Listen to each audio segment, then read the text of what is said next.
In this morning's gospel, John creates a beautiful image for us of the early moments of the resurrection.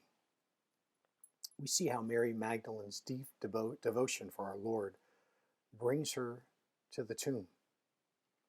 Arriving early, Mary's weeping, and we can only imagine that her heart must have been broken.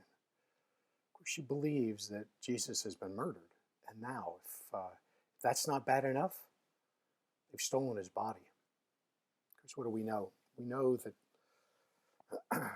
that Mary and the other disciples, they didn't know what was about to come, did they? When Mary moves from believing that Jesus is the gardener to recognizing him, we see how she moves into a full obedience mode and does as he commands.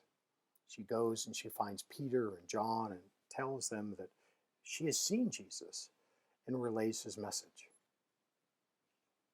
You know, like so many individuals in the Gospels, this strong woman has a backstory. So what do we know? We know that less than 3 years prior, this was a broken woman. You know, Mary was a self-proclaimed sinner in a big way. And we know that she was possessed by 7 demons that Jesus would later cast out. How unworthy she must have felt. And then Jesus accepts her as a disciple. And she had to be unsure of herself.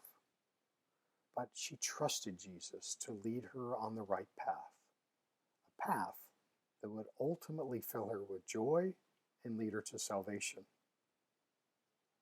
Jesus trusted Mary so much that he presented himself to her at the tomb and he called on her.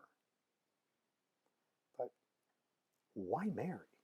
Why not Peter or John or one of the other disciples? Jesus knew Mary's heart. He knew her strengths, and he called on them to do his will. See, Jesus calls on us where we are. He knows our strengths, and he puts them to good use while helping us overcome our weaknesses. Now, though we may, Jesus doesn't worry about our weaknesses.